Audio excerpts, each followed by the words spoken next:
코마 상태에서 깨어났다. 몸이 굳어 있었다.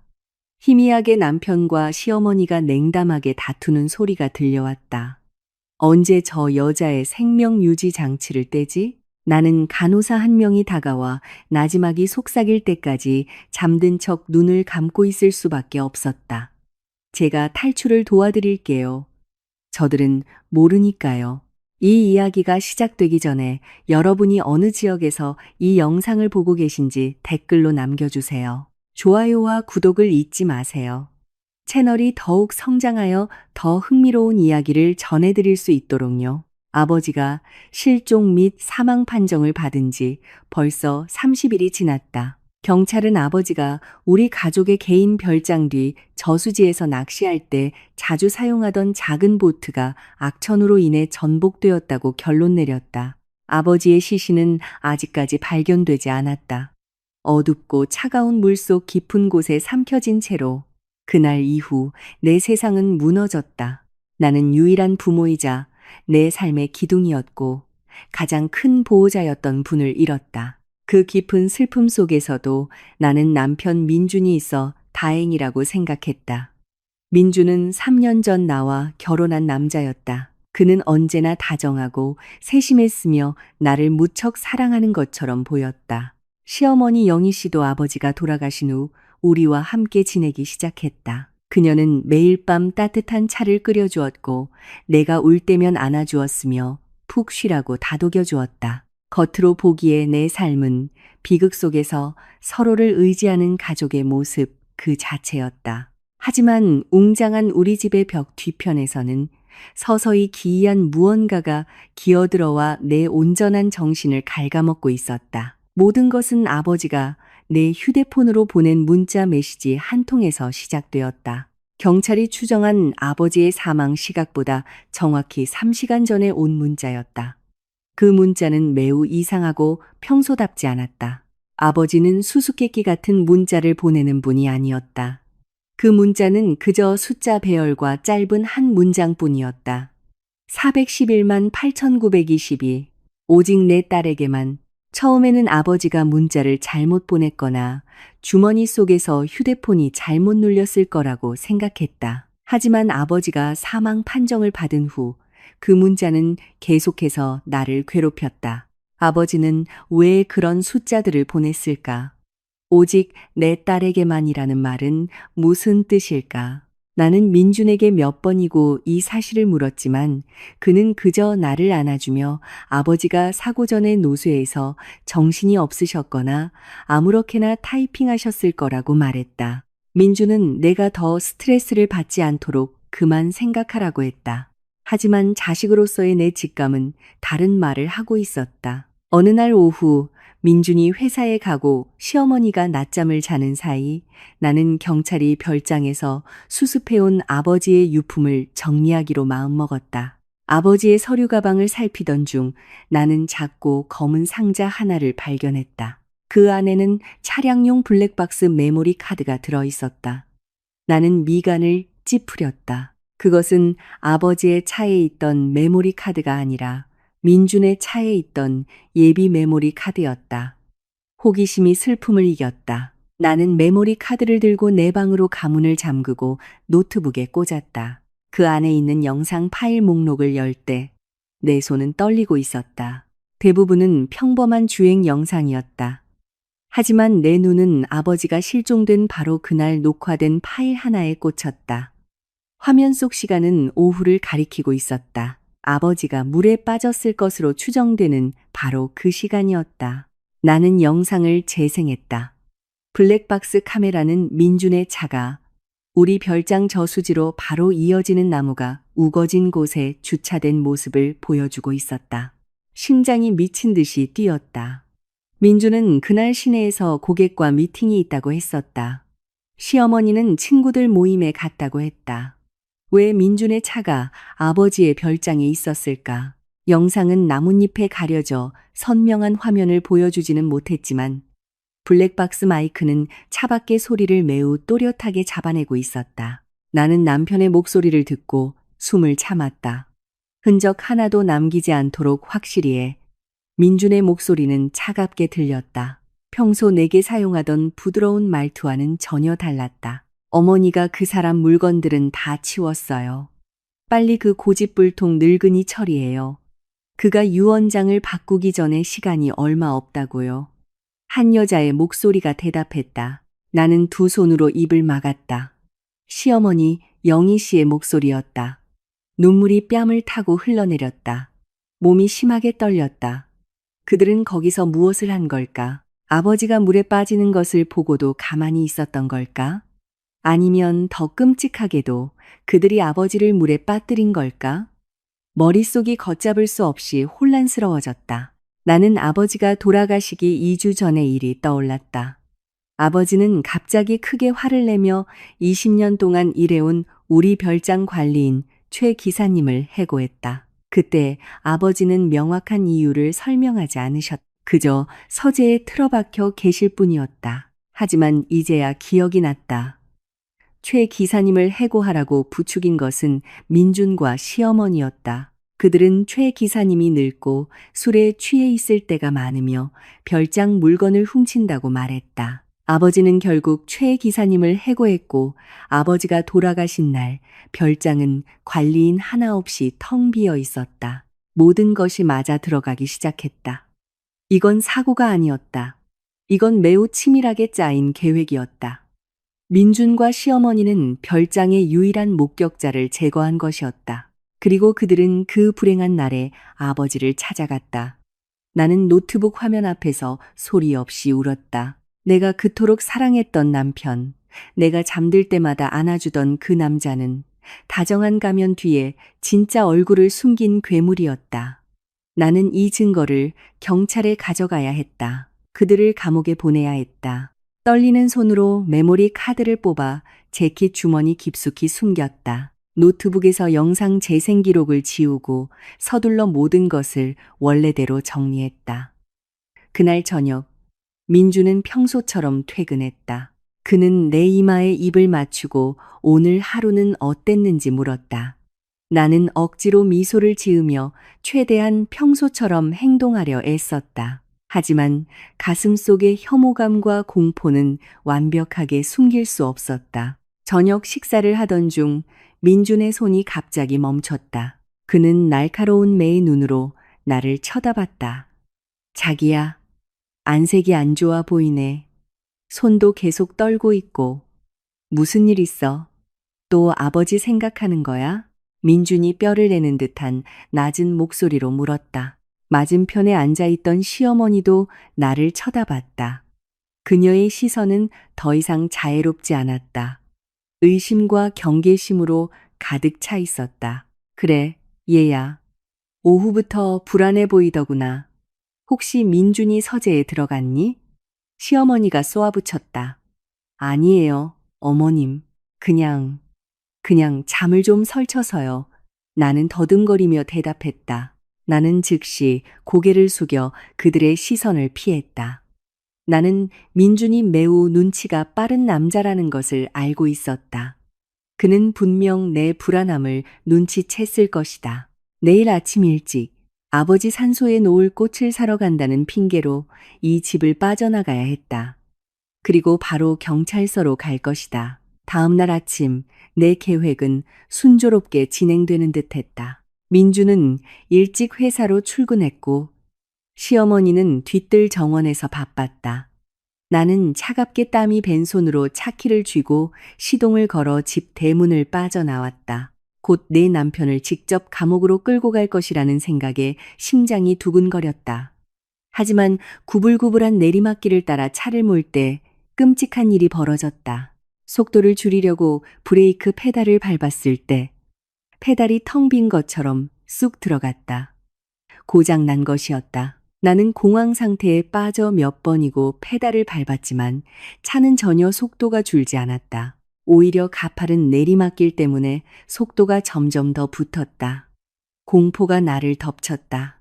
사이드 브레이크를 당겨보려 했지만 레버가 걸려 당겨지지 않았다. 식은땀이 온몸을 적셨다. 저 앞에는 그 커브와 함께 아찔한 낭떠러지가 있었다. 나는 마주오는 차를 피하기 위해 핸들을 있는 힘껏 돌렸지만 차는 통제력을 잃었다. 귀를 찢는 타이어 마찰음이 내 비명과 뒤섞여 울려 퍼졌다.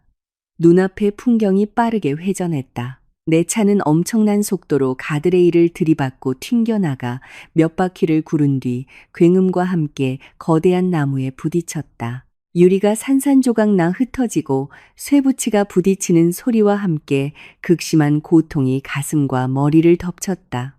시야가 서서히 흐려졌다. 주변의 소음이 잦아들고 천천히 모든 것이 칠흑 같은 어둠으로 변했다. 마지막으로 기억나는 것은 식탁에서 차갑게 미소 짓던 남편의 얼굴이었다. 어둡고 차갑고 고요했다. 나는 끝없는 허공에 떠 있는 것 같았다. 눈을 뜨려고 했지만 눈꺼풀이 풀로 붙인 것처럼 무거웠다. 손가락을 움직이려 했지만 몸의 어떤 근육도 내 뇌의 명령에 반응하지 않았다. 나는 내 몸 안에 갇혀버렸다. 하지만 이상하게도 청각은 서서히 회복되었다. 처음 들린 소리는 단조롭고 규칙적인 기계음이었다. 심박수 측정기 소리, 삐삐. 그리고 나는 팔에 부드러운 손길을 느꼈다. 누군가 붕대를 갈고 내 혈관에 꽂힌 수액줄을 바로잡고 있었다. 병원 특유의 냄새, 소독약과 갓 닦은 바닥 냄새가 섞여 코를 찔렀다. 힘내세요, 사모님. 고비는 넘기셨어요. 부드러운 여자의 목소리가 속삭였다. 목소리 톤으로 보아 그녀는 간호사라는 것을 알 수 있었다. 소리치고 싶었다. 울면서 경찰을 불러달라고 부탁하고 싶었다. 그 사고는 우연이 아니라 살인 미수였다고 말하고 싶었다. 하지만 내 입술은 굳게 닫혀 있었다. 예전에 읽었던 의학 기사에서 이런 상태에 대해 언급한 적이 있었다.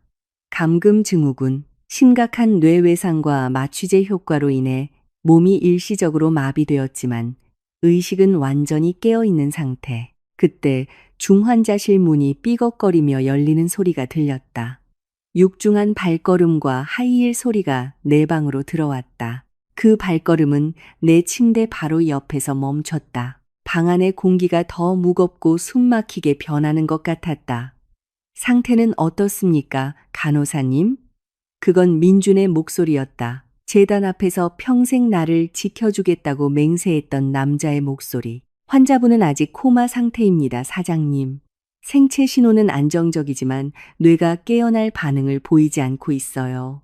제가 추가 수액을 가지러 잠시 나가보겠습니다. 간호사가 정중하게 대답했다. 나는 간호사의 발소리가 멀어지는 것을 들었지만 문이 완전히 닫히는 소리는 들리지 않았다. 아마도 간호사는 방 안의 분리 커튼 뒤에 아직 있는 것 같았다. 몇 초간의 정적 후 시어머니의 목소리가 침묵을 깼다. 브레이크 고장으로 그냥 죽어버리지 왜 살아남은 거야? 영희 씨가 쉬쉬거렸다. 그녀의 목소리에는 짜증과 노골적인 증오가 가득했다. 우리가 밤새 브레이크 선을 자르느라 얼마나 고생했는데 이 재수 없는 년은 아직도 숨을 쉬고 있잖아. 그냥 지금 당장 생명 유지장치 뽑아버려. 민준아, 이 모든 걸 빨리 끝내자.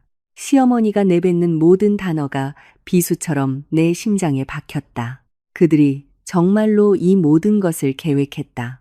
내 남편이 직접 내 차를 망가뜨렸다. 매일 밤 자기 전에 내 이마에 입을 맞춰주던 그 남자가 내 죽음을 바라는 바로 그 남자였다. 다친 눈에서 눈물이 흐를 수는 없었지만 내 영혼은 고통으로 비명을 지르고 있었다. 미쳤어요, 어머니. 민준이 낮지만 단호한 목소리로 대꾸했다. 병원 CCTV가 사방에 깔려 있어요. 이런 곳에서 우리 손으로 직접 죽일 수는 없다고요. 그럼 언제까지 기다려야 하는데? 저 애가 깨어나서 그 메모리 카드 영상에 대해 기억해내면 우린 끝장이야. 민준아, 걔는 분명 저수지에서 우리가 찍힌 걸 봤을 거야. 그래서 어젯밤에 그렇게 이상하게 굴었던 거라고. 시어머니가 다급하게 쏘아붙였다. 들으세요, 어머니. 민준의 목소리가 내 얼굴 쪽으로 더 가까이 다가오는 것 같았다. 그의 숨결이 귓가에 느껴져 역겨움이 치밀었다. 지금 죽이면 안 돼요. 그 늙은이가 모든 자산, 회사 자금, 유산을 수백 킬로그램의 골드바로 바꿔놨어요. 그리고 우리가 모르는 비밀 금고에 숨겨놨다고요. 그게 이 여자랑 무슨 상관인데? 시어머니가 조급하게 물었다. 그 암호는 그 늙은이랑 하은이만 알기 때문이에요. 민준이 거친 속삭임으로 쏘아붙였다. 그 늙은이가 내가 휴대폰을 저수지에 던져버리기 직전에 하은이 휴대폰으로 위치 암호를 보냈어요. 지금 하은이 휴대폰은 지문이랑 얼굴 인식으로 잠겨 있다고요. 하은이가 지금 죽으면 그 휴대폰은 영원히 잠기고 우리는 그 골드바 금고가 어디 있는지 절대 찾을 수 없게 돼요. 우리는 걔가 살아있어야 해요. 적어도 그 암호에 대해 입을 열 때까지는. 가슴이 분노와 불신으로 터질 것 같았다. 결국 이 모든 것은 금 때문이었다. 3년 동안의 결혼 생활 동안 보여준 모든 사랑과 포옹, 달콤한 약속들은 단지 아버지의 재산을 차지하기 위한 위장이었다. 그들은 아버지가 낭비벽이 심하고 빚이 많은 민준에게 재산을 넘겨주지 않으려 하자 아버지를 죽였다. 그리고 이제 내가 그들의 보물 상자를 열 열쇠이기 때문에 나를 고문하려 하고 있었다. 하지만 걔가 깨어나서 바로 경찰에 신고하면 어떡해? 시어머니의 목소리가 불안감에 떨렸다. 그건 제가 알아서 할게요. 집에서 요양한다는 핑계로 집으로 데려올 거예요. 의식이 돌아오면 휴대폰을 열고 금고가 어디 있는지 말하도록 만들 거라고요. 금을 손에 넣고 나면 제가 직접 걔가 아버지를 따라 저수지 밑바닥으로 가게 만들어 줄 테니까. 민준이 무정한 냉소와 함께 말했다. 산산조각. 내 마음은 산산조각이 났다. 이 남자는 인간이 아니었다. 그는 악마의 탈을 쓴 존재였다. 마비될 듯한 공포가 내 몸의 모든 세포로 퍼져나갔다. 나는 집으로 끌려가 고문당하고 내 집에서 살해당할 것이다. 아무도 나를 도울 수 없었다. 경찰은 이걸 단순한 교통사고로 생각하고 있었다. 나는 완전히 혼자였다. 스스로의 죽음을 기다리고 있었다. 민준과 시어머니의 발소리가 창가 쪽으로 멀어졌다. 그들은 나를 집으로 옮길 계획에 대해 아주 낮은 목소리로 계속 다투었다. 바로 그 순간 나는 누군가가 내 침대 옆으로 다가오는 것을 느꼈다. 발소리는 아주 조용했고 거의 들리지 않았다. 소독약 냄새가 다시 났다. 아까 그 간호사였다. 그녀는 몸을 아주 낮게 숙였다. 그녀의 입술이 거의 내 귓가에 닿을 정도였다. 다 들었어요. 그녀가 떨리지만 단호한 목소리로 속삭였다. 제 이름은 지수예요. 기억 상실인 척 해야 해요. 아무것도 기억나는 척하면 안 돼요. 당신이 그 영상이나 금고 암호에 대해 기억한다는 걸 알면 그들은 오늘 당장 당신을 죽일 거예요. 제가 여기서 나갈 수 있게 도와드릴게요. 내 몸은 어떤 반응도 할 수 없었다. 하지만 마음속에서는 한 줄기 밝은 희망이 갑자기 타올랐다. 이 간호사, 전혀 모르는 이 타인이 자신의 직업과 목숨을 걸고 나를 구해주려 하고 있었다. 내 공포는 서서히 살아남고자 하는 의지로 바뀌었다. 얼마 지나지 않아 민준과 시어머니가 다시 내 침대로 다가왔다. 지수 씨는 재빨리 자신의 역할로 돌아가 내 팔을 만지며 손가락을 부드럽게 마사지했다. 기적적으로 지수 씨의 마사지 덕분인지 아니면 마취제 효과가 사라지기 시작해서인지 나는 서서히 눈꺼풀을 움직일 수 있었다. 중환자실의 불빛이 망막을 찔렀다. 나는 나지막이 신음했다. 쉬고 약한 목소리가 목구멍에서 새어나왔다. 자기야, 하은아, 정신이 들어? 민준이 사랑이 넘치는 듯한 가증스러운 목소리로 외쳤다. 그는 내 손을 꼭 잡았다. 그의 피부가 닿자 혐오감에 소리치고 싶었다. 하지만 나는 지수 씨의 말을 기억했다. 나는 눈을 깜빡이며 텅 빈 시선으로 남편의 얼굴을 바라보았다. 혼란스럽고 두려운 표정을 지었다. 누구세요? 여긴 어디죠? 나는 매우 설득력 있게 들리는 떨리는 목소리로 물었다. 내 귀에조차 그렇게 들렸다. 민주는 말이 없었다. 시어머니는 놀란 얼굴로 한 걸음 뒤로 물러섰다. 지수 씨가 즉시 의료 전문가의 전문적인 태도로 중재에 나섰다. 죄송합니다. 사장님, 사모님, 환자분을 압박하지 말아주세요. 뇌 스캔 결과에 따르면 환자분은 머리에 아주 강한 충격을 받으셨습니다. 역행성 기억 상실증을 겪고 계세요. 최근 몇 달 혹은 그 이상의 기억이 외상으로 인해 일시적으로 사라졌을 가능성이 높습니다. 민준과 시어머니는 서로를 쳐다보았다. 나는 민준의 턱 근육이 이완되는 것을 볼 수 있었다. 그의 눈빛은 불안해서 안도로 바뀌었다. 그들은 믿었다. 그들은 아버지의 살인과 내 사고에 대한 기억이 내 머릿속에서 지워졌다고 정말로 생각하고 있었다. 괜찮아, 자기야. 민준이 내 머리를 쓰다듬으며 부드럽게 말했다. 나는 내 남편이야. 넌 사고를 당했어. 푹 쉬어. 내가 집으로 데려가서 네가 모든 걸 기억할 때까지 돌봐줄게. 텅 빈 내 시선 뒤에서 나는 마음속으로 맹세했다. 나는 당신과 함께 집에 가지 않을 거야, 민준. 나는 오늘 밤 도망칠 거고 돌아와서 너희 둘을 남김없이 파괴해버릴 거야. 밤이 서서히 병원을 뒤덮었고 중환자실 복도에는 섬뜩한 정적이 흘렀다. 오후부터 나는 기억을 잃은 여자 역할을 계속했다. 남편과 시어머니는 신경과 전문의와 함께 내 병실에 들어왔었다. 반쯤 감은 눈 너머로 나는 남편이 의사와 이야기하며 역겨운 미소를 짓는 것을 볼 수 있었다.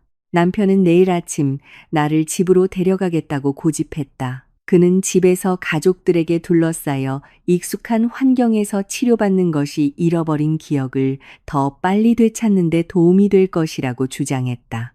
의사는 잠시 거절하며 내 머리의 충격이 매우 심각하므로 적어도 일주일은 병원에서 경과를 지켜봐야 한다고 제안했다. 하지만 그가 가진 부와 영향력으로 남편은 병원 측을 압박하는 데 성공했다. 그는 강제 퇴원 서약서에 서명하고 집에서 나를 돌볼 최고의 개인 간병인을 고용하겠다고 약속했다.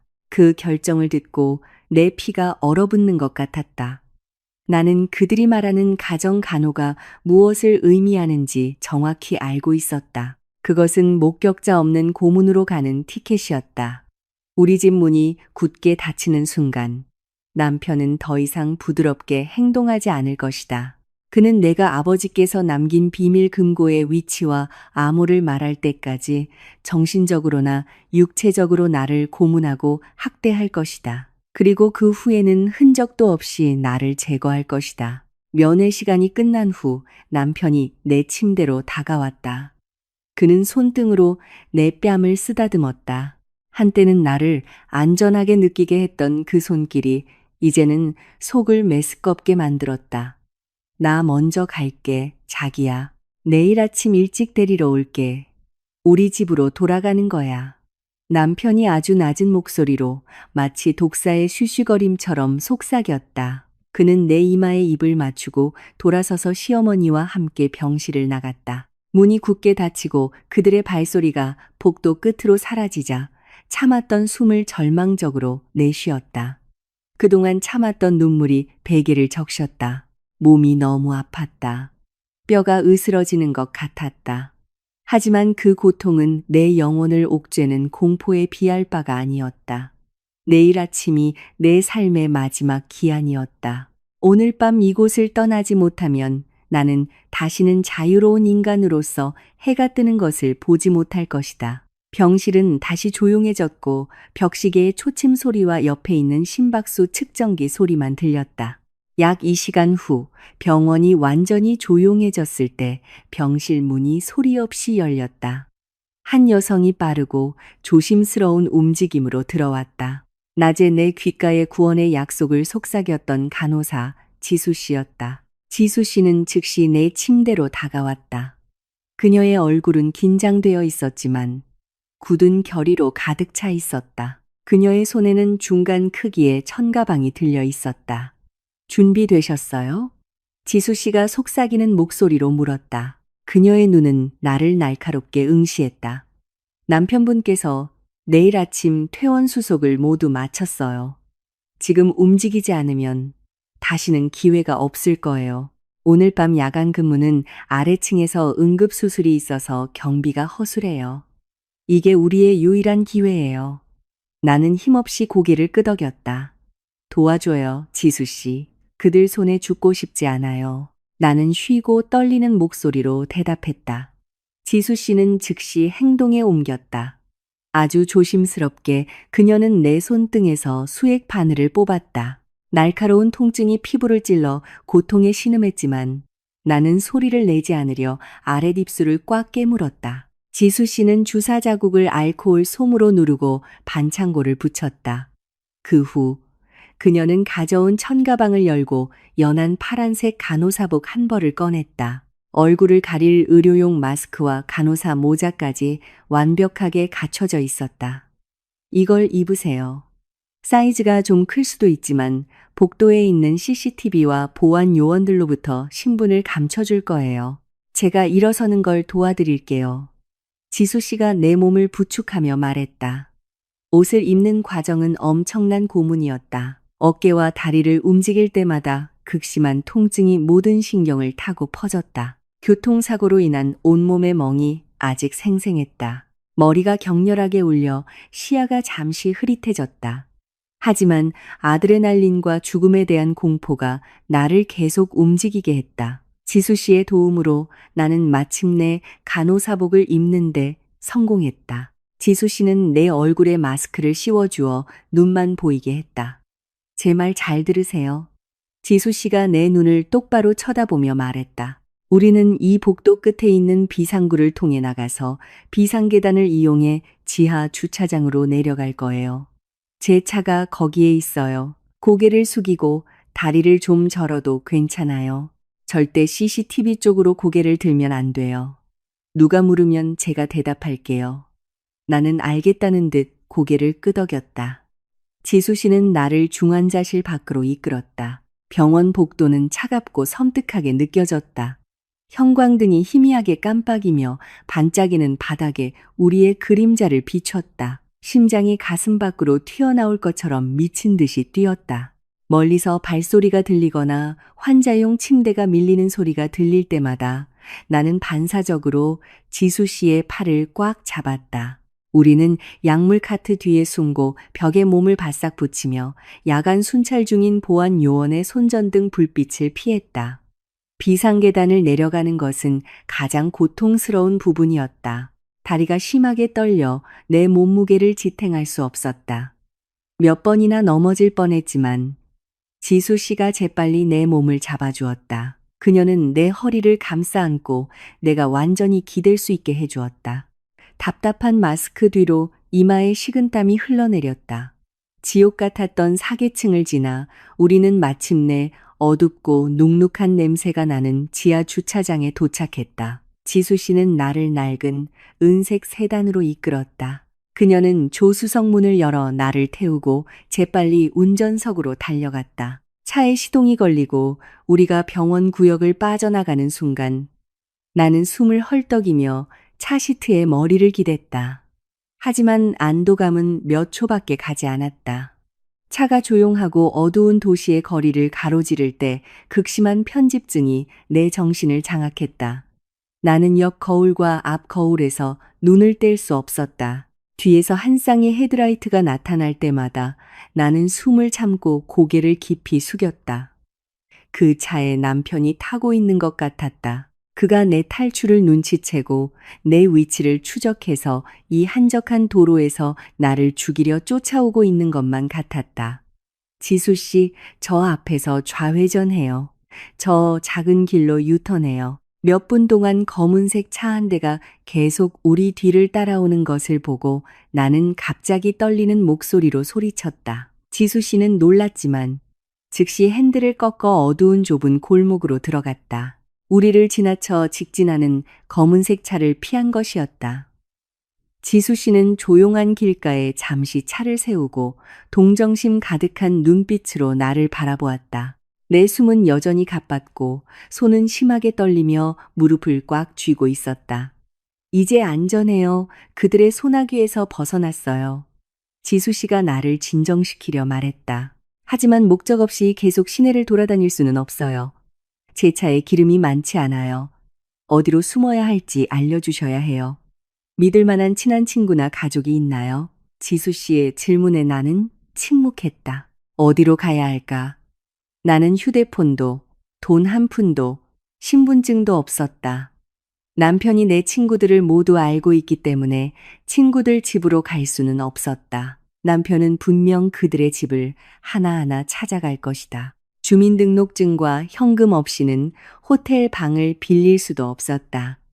나는 정말로 외톨이였고 궁지에 몰렸다. 숨막히는 절망 속에서 병원에서 시어머니와 나누었던 대화가 머릿속에 다시 떠올랐다. 그들은 이 모든 것을 계획했다.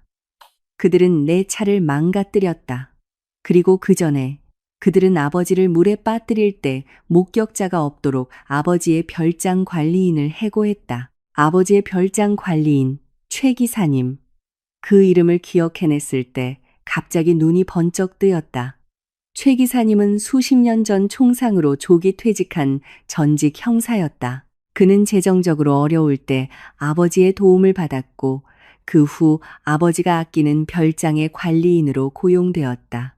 최 기사님은 아버지께 매우 충성스러웠다. 심지어 나를 친딸처럼 여겼다. 아버지가 돌아가시기 몇 주 전 남편과 시어머니는 억지를 부리고 최 기사님을 모함하여 그가 부당하게 해고되고 별장에서 쫓겨나게 만들었다. 최 기사님은 분명 남편과 시어머니를 증오하고 있을 것이다. 가장 중요한 것은 최 기사님은 도심에서 멀리 떨어진 외딴 시골 마을의 작은 집에서 혼자 살고 있다는 점이다. 남편은 내가 자신이 모욕하고 쫓아낸 늙은 남자에게 피신처를 찾으리라고는 꿈에도 생각하지 못할 것이다.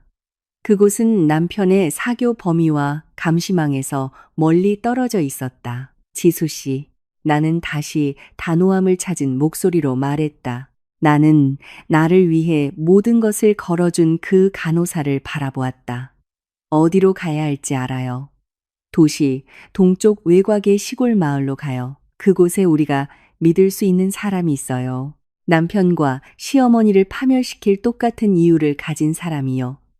지수 씨는 많은 것을 묻지 않고 단호하게 고개를 끄덕였다. 그녀는 핸들을 돌려 낡은 세단을 다시 큰 길로 몰았다. 칠흑 같은 어둠을 가르며 내 인생에 남은 유일한 희미한 빛을 향해 달려갔다. 시골 마을 외곽으로 가는 데는 거의 이 시간이 걸렸다. 도심을 벗어날수록 고층 빌딩 풍경은 어두운 논과 길가의 무성한 나무들로 바뀌었다. 변변한 가로등도 없이 오직 지수 씨 차의 헤드라이트만이 칠흑 같은 어둠을 갈랐다. 가는 내내 나는 침묵했다. 머리는 차가운 차창에 기댄 채 생각은 격렬하게 소용돌이쳤다. 부드럽게 미소 짓던 남편의 얼굴은 끔찍한 괴물의 그림자로 변했다.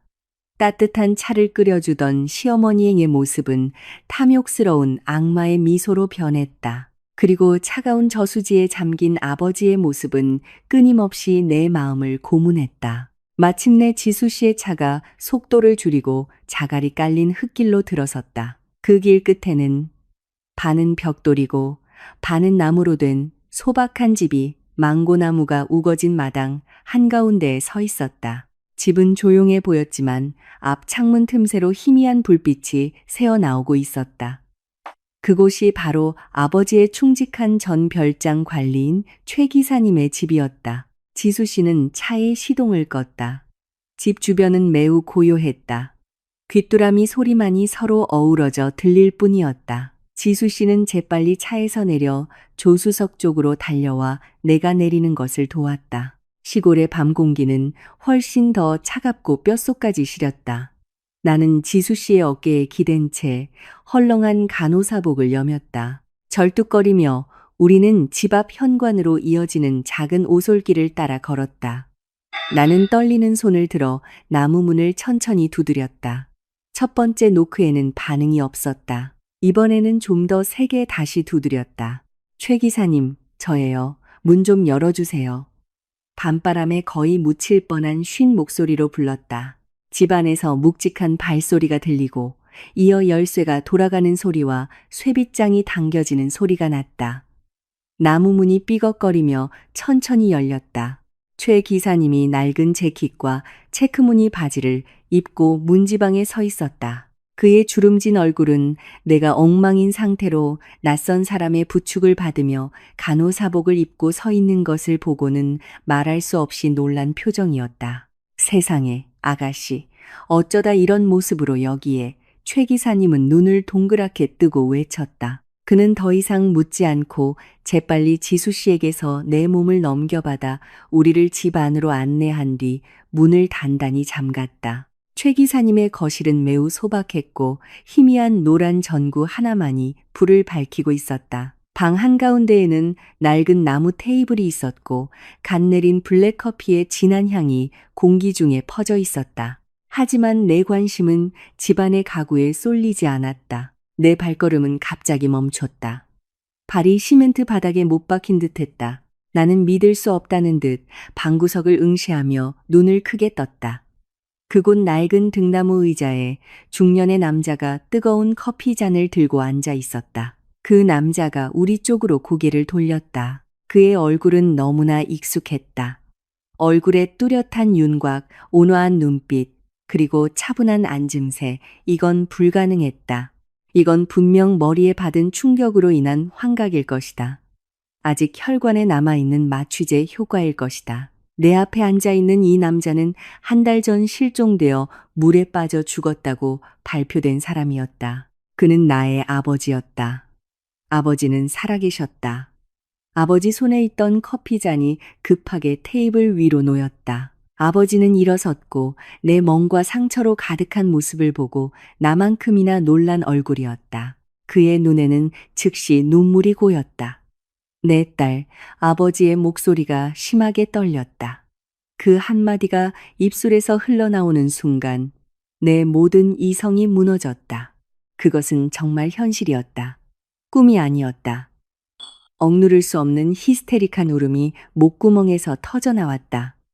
다리에 힘이 풀려 더 이상 몸을 지탱할 수 없었다. 나는 차가운 바닥에 무릎을 꿇고 목 놓아 울었다.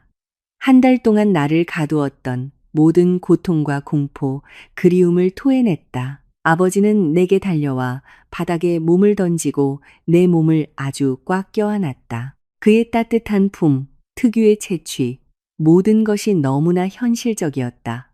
나는 절망적으로 그의 품에 안겨 가슴에 얼굴을 묻고 숨이 찰 때까지 울었다. 문가에서 지수 씨는 입을 반쯤 벌린 채 얼어붙어 있었다. 그녀는 죽었어야 할 남자가 지금 자신의 환자를 껴안고 있는 모습에 분명 혼란스러웠겠지만 그 순간을 방해하지 않고 조용히 있기로 했다. 아버지 살아계셨군요. 다들 아버지가 돌아가셨다고 했어요. 남편이랑 시어머니가 그들이 아버지를 함정에 빠뜨렸어요. 나는 슬픈 울음 사이로 중얼거렸다. 나는 아버지의 얼굴을 만지며 내 앞에 남자가 숨쉬는 사람이지 유령이 아니라는 것을 확인했다. 미안하다. 딸아, 미안하다. 아버지는 내 머리에 입을 맞추며 몇 번이고 속삭였다. 아버지의 눈물 또한 내 머리카락을 적셨다. 너를 이렇게 고통스럽게 만들 생각은 없었다. 그 자식이 이렇게 빨리 너를 해칠 줄은 몰랐구나.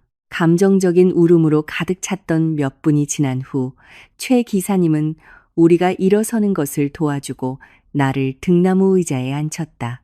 지수 씨는 맞은편 의자에 앉아 여전히 경계심을 늦추지 않고 상황을 지켜보았다.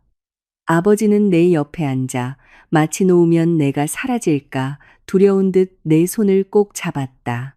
아버지, 도대체 무슨 일이 있었던 거예요? 왜 돌아가신 척 하신 거예요? 그리고 왜 남편과 시어머니는 아버지가 그들에게 이야기했다는 골드바 금고의 비밀번호를 그토록 원했던 걸까요? 나는 여전히 쉬고 떨리는 목소리로 이 엄청난 혼란 속에서 명확한 답을 찾으려 물었다. 아버지는 길게 한숨을 쉬었다. 그의 시선은 매우 진지하고 날카로워졌다. 잘 들어라, 딸아.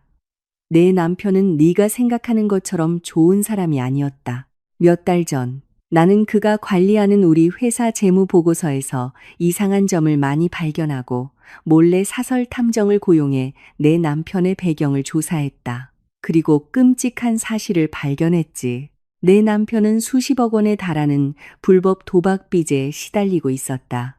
위험한 조직에게 쫓기고 있었고 내 시어머니, 그 탐욕스러운 여자가 내 남편을 계속 부추겨 그 빚을 갚기 위해 우리 가족의 자산을 훔치고 팔도록 한 주동자였다. 나는 그 진실을 듣고 숨을 헐떡였다. 남편이 우리 가족을 속인 도박꾼이라는 사실에 속이 더욱 메스꺼워졌다. 아버지는 그들이 내 재산을 빼앗기 위해 무슨 짓이든 할 거라는 걸 알았다. 내가 만약 평범하게 죽는다면 그들은 너를 완전히 통제할 테니까. 아버지의 목소리는 억눌린 분노로 가득했다. 그래서 나는 그들의 탐욕을 시험하는 동시에 그들을 아주 오랫동안 감옥에 쳐넣을 방법을 찾아야만 했다. 나는 일부러 그들을 유인했지. 내 남편에게 내가 비밀 자산의 대부분을 팔아 수백 킬로그램의 골드바로 바꿨다고 말했다. 그리고 그 금은 비밀 금고에 보관되어 있고 너와 나만이 그 위치와 암호를 안다고 했지. 하지만 그 금고는 없잖아요. 그렇죠? 나는 우리 가족이 부유하긴 했지만 터무니없는 양의 금괴를 숨겨두는 습관은 없었다는 것을 기억하며 말을 끊었다. 아버지는 얇고 차가운 미소를 지었다. 금고는 네가 어릴 때 살던 낡은 집에 실제로 있지만 그 안은 오래전에 비어 있었다. 그건 단지 미끼였을 뿐이다. 딸아, 가장 탐욕스러운 쥐를 잡기 위한 치명적인 미끼. 아버지는 최 기사님 쪽으로 고개를 돌렸고 그는 동의하며 고개를 끄덕였다. 내 남편과 시어머니가 최 기사님을 비열한 모함으로 해고하려 했을 때 나는 그들이 별장에서 목격자를 제거하고 있다는 것을 알았다. 그들은 저수지에서 나를 죽일 계획이었지. 그때 나와 최 기사님은 복수 계획을 세웠다. 최 기사님은 몰래 자신이 속속들이 알고 있는 별장 구역으로 다시 잠입했다. 그날 밤 내 남편이 나를 부두에서 밀었을 때 최 기사님은 빽빽한 덤불 뒤에 숨어 그 모든 장면을 고해상도 카메라로 촬영하고 있었지. 그럼 아버지는 어떻게 들키지 않고 그 깊은 저수지에서 살아남으셨어요? 나는 그 위험천만한 계획의 세부 사항을 듣고 눈을 동그랗게 떴다. 나는 그 전날 부두의 지지기둥 아래 작은 산소통을 숨겨두었다. 내가 물에 빠졌을 때 즉시 그 산소통을 잡고 내 남편과 시어머니가 현장을 떠날 때까지 부두 아래에 숨어 있었다. 아버지가 설명했다. 그들이 떠난 후 최 기사님이 나를 돛으로 끌어올렸고 우리는 이 집에 숨어 지냈지. 그럼 왜 저한테는 말씀 안 하셨어요? 왜 한 달 동안 저를 공포와 고통 속에서 살게 내버려 두셨어요? 내 목소리에는 약간의 실망감이 섞여 있었다. 아버지의 눈에 다시 눈물이 고였다. 그는 깊이 고개를 숙였다. 매우 후회하는 모습이었다. 내 남편은 아주 똑똑하고 교활한 소시오패스이기 때문이다. 딸아, 네가 내가 살아있다는 것을 알았다면 내 남편은 내 눈빛, 내 몸짓에서 거짓말을 읽어냈을 것이다. 나는 네가 정말로 무너지고 슬퍼하는 모습을 보여서 네 남편이 자신의 계획이 완벽하게 성공했다고 믿고 안심하고 오만해지길 바랐다.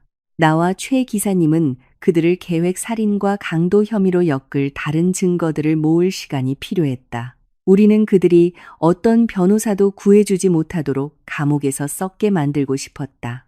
아버지는 길게 숨을 들이쉬었다.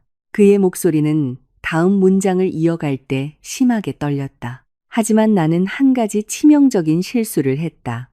나는 그들이 얼마나 잔인한지 과소평가했지. 나는 그들이 네가 의심하기 시작했다는 이유만으로 그렇게 빨리 내 차를 망가뜨릴 줄은 상상도 못했다. 네가 사고로 코마 상태에 빠졌다는 소식을 들었을 때 나는 산산이 부서졌다. 이 계획이 하마터면 내 유일한 딸을 죽일 뻔했구나. 미안하다. 그 긴 설명을 듣고 작은 거실에는 짙은 침묵이 흘렀다. 아까부터 조용히 듣고 있던 지수 씨는 두 주먹을 꽉 쥐었다. 내 가슴 속에서는 거대한 폭풍이 서서히 잦아들었지만 평온함 대신 훨씬 더 무서운 무언가로 변해가고 있었다. 내 눈물은 멈췄다. 흐느낌은 흔적도 없이 사라졌다. 사고 이후 내 신경을 마비시켰던 공포는 이제 밤 공기 속으로 증발했다. 남편의 배신으로 느꼈던 상처는 얼어붙었다. 한때 사랑과 두려움이 머물던 그 자리에 이제는 차갑고 이성적이며 계산적인 분노로 가득 찬 빈 공간만 남았다. 나는 고개를 들어 아버지를 그리고 최 기사님을 마지막으로 오늘 밤 나를 구하기 위해 모든 것을 건 용감한 간호사 지수 씨를 바라보았다. 아버지는 사과하실 필요 없어요. 나는 이제 매우 안정적이고 평탄하며 치명적으로 들리는 목소리로 말했다. 용서를 빌어야 할 사람들은 그들이지. 우리가 아니에요. 그들은 내가 기억을 잃은 약한 여자라고 생각했어요. 그들은 이 게임에서 이겼다고 생각했죠. 나는 여전히 몸을 쑤시는 통증을 무시하고 천천히 일어섰다. 내 눈은 앞을 똑바로 응시하며 지금쯤 우리 큰 집에서 편안히 잠들어 내일 아침 나를 고문할 계획을 세우고 있을 남편과 시어머니의 얼굴을 상상했다. 그 빈금고를 이용할 거예요, 아버지. 나는 확신에 찬 어조로 말했다. 우리가 직접 그들이 판 무덤 속으로 걸어 들어가게 만들 거예요. 내일 우리는 그들이 그 미끼를 물었다고 믿게 만들 겁니다. 최 기사님 집 거실의 밤 공기는 점점 더 차가워졌지만 내 몸속의 피는 타오르는 분노로 끓어올랐다. 내 울음은 완전히 멈췄다. 거짓과 탐욕 위에 세워진 가짜 결혼을 위해 흘릴 눈물은 더 이상 남아있지 않았다. 나는 등나무 의자에 똑바로 앉아 나무 테이블 위에 낡은 검은색 노트북을 열고 있는 아버지와 최 기사님을 똑바로 쳐다보았다. 지수 씨는 내 옆에 앉아 따뜻한 물 한 잔을 건넸고 나는 즉시 단숨에 마셨다. 이걸 보셔야 합니다. 최 기사님이 무겁고 쉰 목소리로 말했다. 그는 노트북 화면을 내 쪽으로 돌렸다. 이것이 그날 밤 별장 부두 건너편 덤불 뒤에서 제가 찍은 원본 영상입니다. 별장 주변 숲에서 야생 동물을 관찰할 때 쓰던 망원 렌즈 카메라를 사용했죠. 내 눈은 희미한 방 한가운데서 빛나는 화면에 고정되었다. 영상은 야간 촬영을 위한 적외선 모드를 사용했기 때문에 흑백이었지만 녹화된 인물들의 모습은 매우 선명했다. 나는 아버지가 어두운 저수지를 향해 나무 부두 끝에 서 있는 것을 보았다. 그리고 뒤에서 내가 너무나 잘 아는 체격의 키 큰 남자가 나타났다. 남편이었다. 그는 비겁자처럼 살금살금 걸어왔다. 어떤 논쟁도 경고도 없었다. 남편은 즉시 온 힘을 다해 양손으로 아버지의 등을 밀었다. 소리 없는 영상 속에서 나는 아버지가 앞으로 비틀거리며 균형을 잃고 얼어붙은 저수지 물속으로 빠지는 것을 보았다. 아버지가 물에 잠긴 후 카메라는 시어머니의 모습을 비추었다. 그녀는 처음부터 나무 근처에 서서 주변 상황을 침착하게 살피고 있었다. 그녀는 남편이 있는 부두 끝으로 걸어갔다. 그들 둘은 나란히 서서 아버지가 정말로 수면 위로 떠오르지 않는지 확인하기 위해 몇 분 동안 잔물결이 있는 물을 응시했다. 그들의 희생자가 죽었다고 확신한 후 남편은 시어머니의 어깨를 감싸 안았고 그들 둘은 마치 쓰레기를 버린 것처럼 사람의 목숨이 아니라 태연하게 범죄 현장을 떠났다. 나는 손가락 관절이 하얗게 될 때까지 주먹을 꽉 쥐었다. 손톱이 손바닥을 파고들어 따끔했지만 신경 쓰지 않았다. 그 녹화 영상을 내 눈으로 직접 보는 것은 엄청난 심리적 충격을 주었다. 3년 동안 나와 같은 침대에서 자고 내가 만든 음식을 먹고 나를 자기라고 부르던 그 남자는 냉혈한 살인마였다. 그리고 내가 친어머니처럼 존경하고 항상 선물을 사드리던 시어머니는 그에게 명령을 내린 악마였다. 우리에게는 아주 강력한 계획, 살인 증거가 있어요, 아버지. 나는 침묵을 깨며 말했다. 내 목소리는 매우 평탄하고 차갑게 들렸다. 이 영상만으로도 우리는 그들 둘을 평생 감옥에 쳐넣을 수 있어요. 최 기사님이 이 영상의 촬영자로서 법정에서 증언할 수 있고요. 아버지는 천천히 고개를 저었다. 그의 얼굴에는 모든 가능성을 고려한 남자의 단호함이 묻어 있었다. 이 영상은 그들이 나를 죽이려 했다는 것을 증명하지만 내 남편은 교활한 뱀장어 같은 놈이다. 그는 우리 회사를 횡령해서 번 돈이 많고 더러운 변호사들과도 연줄이 있지. 그들은 법정에서 사실을 왜곡할 수 있다. 이 영상이 디지털 조작의 결과라고 주장하거나 최 기사님이 해고당한 것에 대한 개인적인 원한을 가지고 있어 그의 증언이 무효라고 주장할 수도 있다. 아버님 말씀이 맞습니다. 최 기사님이 노트북 화면을 천천히 닫으며 동의했다. 법에서는 단지 일방적인 녹화 영상 이상의 것이 필요합니다. 우리는 그들의 알리바이를 완전히 파괴해야 합니다. 그들이 범죄 현장에서 증거물을 손에 든 채 다른 큰 범죄를 저지르는 것을 현장에서 잡아야 합니다. 우리가 그들의 진짜 동기, 즉 유산을 차지하기 위한 강도 및 살인 미수라는 것을 증명할 수 있다면 그들이 빠져나갈 법적 허점은 하나도 없을 겁니다. 그럼 우리 계획은 뭐죠? 나는 아버지와 최 기사님을 번갈아 보며 물었다. 아버지는 몸을 앞으로 기울여 나를 뚫어지게 쳐다보았다. 우리는 네가 어릴 때 살았던 집, 도시 외곽에 오랫동안 버려진 그 집의 지하에 있는 낡은 금고를 사용할 것이다. 그 금고는 단단한 강철로 만들어져 콘크리트 바닥에 단단히 박혀 있고 숫자 조합과 물리적인 열쇠로만 열 수 있다. 나는 일부러 내 남편에게 그 금고에 수백 킬로그램의 골드바가 들어있다는 거짓 소문을 퍼뜨렸다. 내 남편과 시어머니는 수십억 원의 빚에 쫓겨 절박한 상황이기 때문에 그 거짓말을 철석같이 믿고 있다. 어떻게 그들을 그곳으로 가게 만들죠? 나는 다시 물었다. 내 머리는 전략을 짜기 시작했다. 만약 우리가 위치와 암호가 담긴 익명의 메시지만 보낸다면 남편은 분명 의심할 거예요. 함정이라고 생각하겠죠. 그는 그런 공짜 정보를 조사 없이 받아들일 만큼 어리석지 않아요. 갑자기 내 옆에서 조용히 있던 지수 씨가 천천히 손을 들었다. 제가 내일 아침에 그 암호를 전달할게요. 그녀가 차분하지만 단호한 목소리로 말했다. 우리 셋은 동시에 그 젊은 간호사를 쳐다보았다. 나는 감사함과 동시에 걱정스러운 마음으로 그녀를 바라보았다. 지수 씨, 당신은 이미 저를 위해 너무 많은 것을 했어요. 오늘 밤 제 목숨을 구해주셨잖아요. 당신을 더 이상 위험에 빠뜨리고 싶지 않아요. 제 남편은 잔인한 사람이에요. 당신이 거짓말을 한 걸 알면 당신을 해칠 수도 있어요. 지수 씨는 단호하게 고개를 저었다. 그녀의 눈은 내가 전에 본 적 없는 용기로 빛나고 있었다. 저는 사람의 목숨을 구하기 위해 그 병원에서 일하는 거지. 살인자가 자유롭게 돌아다니게 두려고 일하는 게 아니에요. 게다가 저에게는 개인적인 이유도 있어요.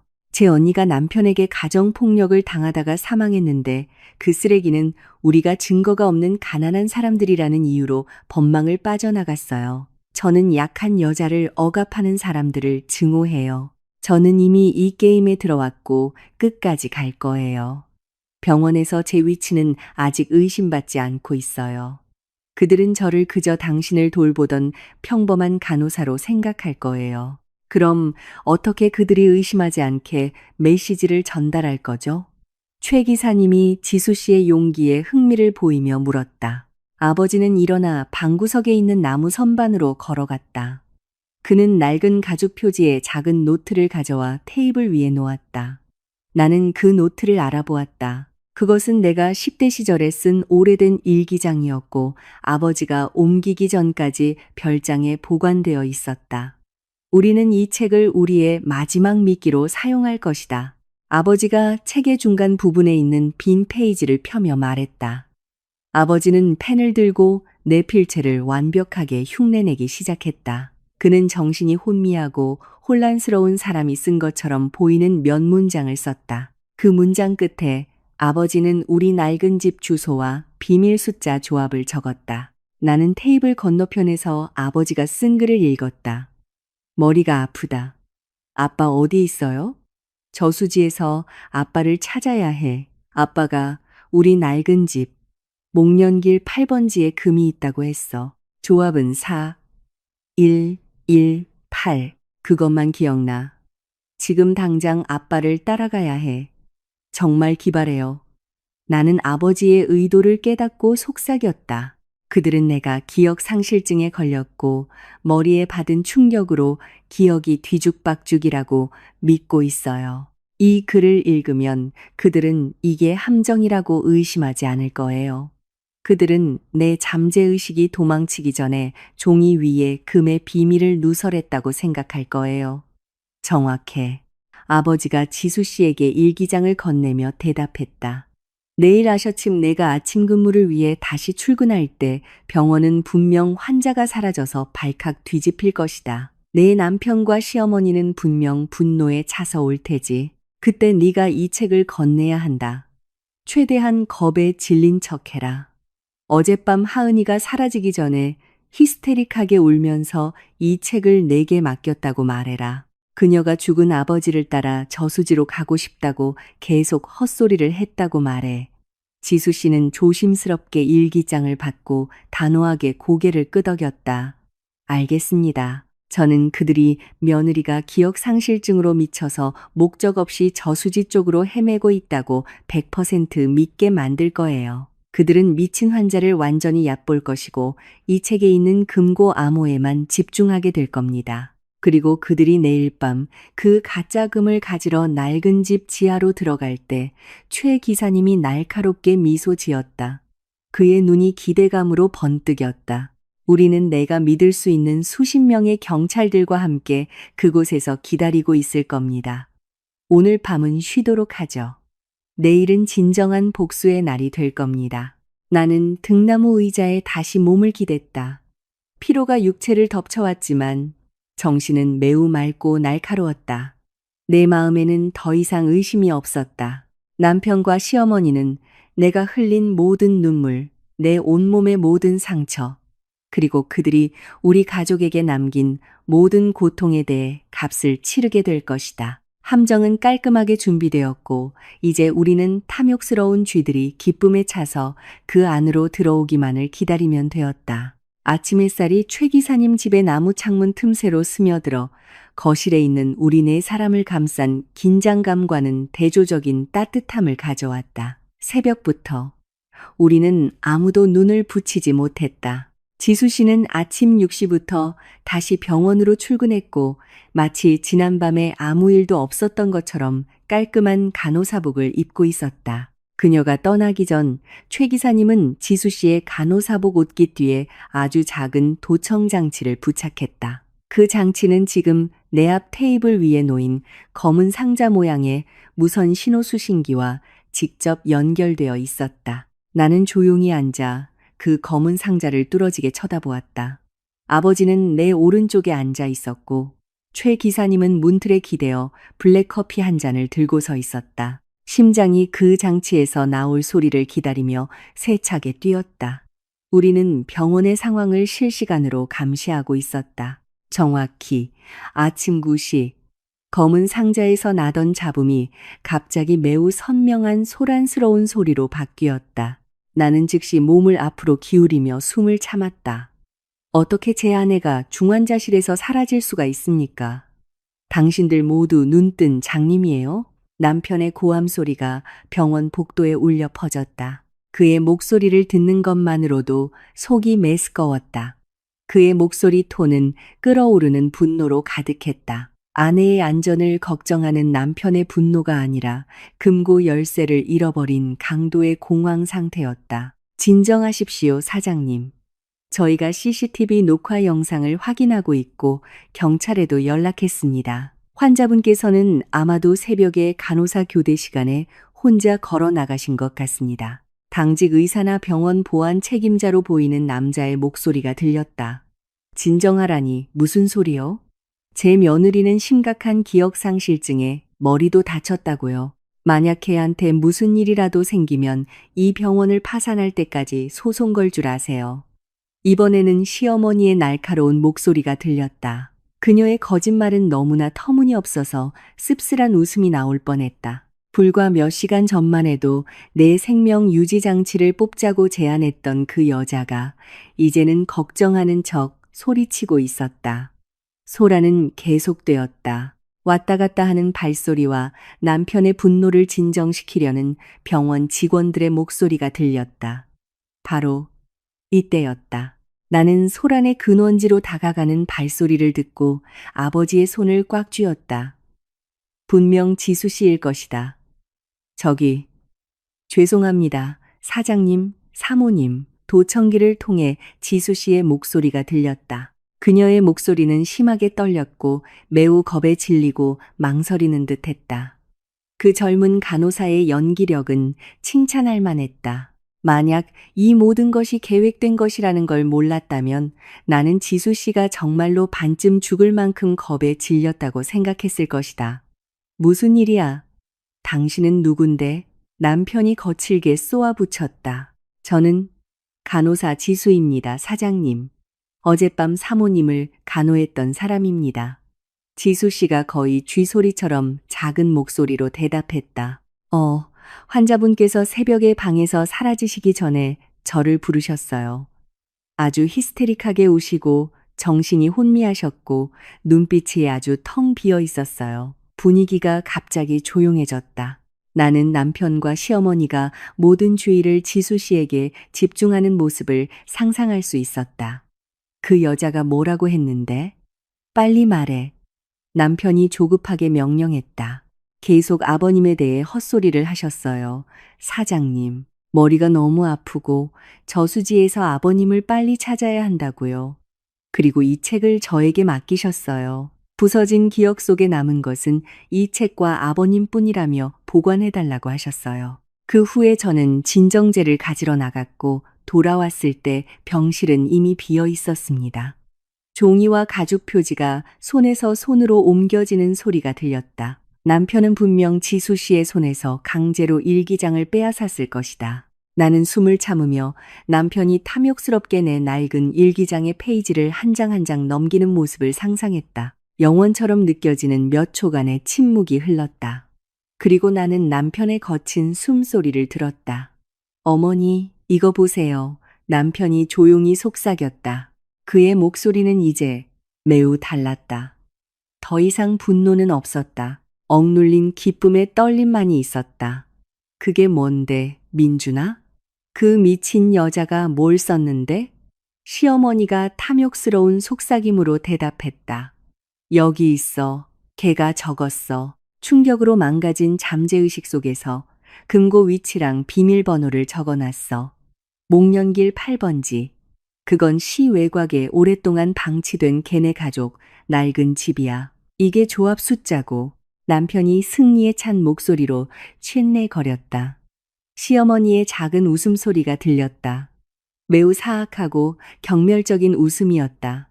아, 정말 멍청한 여자 같으니. 그럼 걔는 정말 기억을 잃고 썩어가는 아버지 시체를 찾으러 저수지로 갔다는 거네. 그냥 길거리에서 헤매다가 얼어 죽게 내버려둬. 민준아, 우리가 더 이상 찾는 척 고생할 필요 없어. 우리는 우리가 원하는 걸 얻었으니까. 어머니 말씀이 맞아요. 남편이 내 솜털을 곤두서게 하는 냉소적인 어조로 동의했다. 시체는 나중에 경찰이 찾게 놔둬. 오늘 밤 우리는 미친 아내를 신경 쓸 시간이 없어. 우리 둘 다 오늘 밤 자정에 그 낡은 집으로 갈 거야.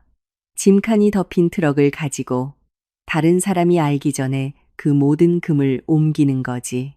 우리는 부자야. 어머니, 내 빚도 다 갚을 수 있어. 그 대화가 끝난 후 남편과 시어머니의 발소리가 서둘러 멀어지는 것이 들렸다. 그들은 지수 씨에게 더 이상 묻거나 감사 인사를 할 생각조차 하지 않았다. 그들은 탐욕에 눈이 멀어 방금 독이 든 아주 날카로운 낚싯바늘을 삼켰다는 사실을 깨닫지 못했다. 나는 긴 숨을 내쉬고 의자에 몸을 기댔다. 아까부터 떨리던 손이 이제는 매우 안정적으로 느껴졌다. 최 기사님은 수신기를 끄고 넓은 미소를 지으며 우리를 바라보았다. 미끼를 목구멍까지 삼켰습니다. 최 기사님이 커피잔을 내려놓으며 말했다. 그들은 아가씨를 얕봤습니다. 그들은 아가씨가 정신이 망가진 무력한 졸이라고 생각했죠. 그들의 오만이 오늘 밤 그들의 머리를 부술 망치가 될 겁니다. 아버지는 일어섰고 얼굴이 굳어지고 시선은 단호함으로 가득 찼다. 시간이 없다. 우리는 그들을 위한 성대한 환영 준비를 해야 한다. 최 기사, 지금 당장 경찰에 있는 자네 친구들에게 연락하게. 그들이 정직하고 내 남편의 돈에 매수되지 않을 사람들이라는 걸 확실히 해야 해. 우리는 오늘 오후부터 그 낡은 집 주변의 매복 위치를 정할 것이다. 최 기사님은 단호하게 고개를 끄덕이고 즉시 스마트폰을 꺼내 경찰 동료들에게 전화하기 위해 집 밖 베란다로 나갔다. 그 사이 아버지는 부드럽게 나를 바라보며 내 양어깨에 손을 얹었다.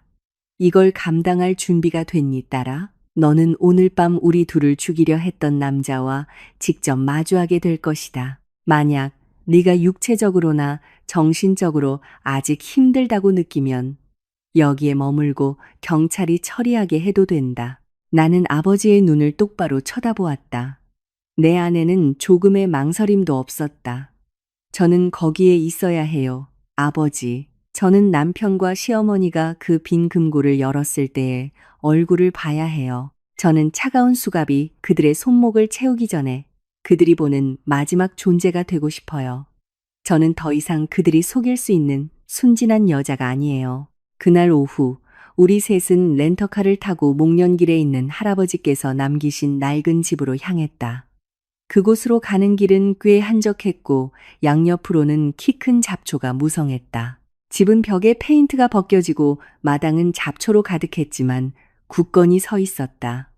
이 집은 내 어린 시절의 많은 추억을 간직하고 있었다. 하지만 오늘 밤 이 집은 내 인생을 파괴한 괴물들을 위한 감옥으로 변할 것이다. 우리는 로고 없는 검은색 벤 세대에 나눠 탄 10여 명의 사복 경찰들과 동시에 도착했다. 최 기사님은 그들을 맞이하며 경감 계급의 경찰 간부와 악수했다. 그는 최 기사님의 오랜 친구이자 매우 신뢰할 수 있는 사람으로 보였다. 그 간부는 최 기사님의 지시를 주의 깊게 듣고 즉시 부하들에게 낡은 집 주변의 사각지대로 흩어져 배치하라고 명령했다. 일부 경찰은 뒤뜰의 무성한 나무 뒤에 숨었고 다른 일부는 지하로 이어지는 어두운 복도에서 대기했다. 나와 아버지 그리고 최 기사님은 먼지 쌓인 시멘트 계단을 내려가 지하로 들어갔다. 지하 공기는 답답했고 젖은 흙과 녹슨 쇠냄새가 났다.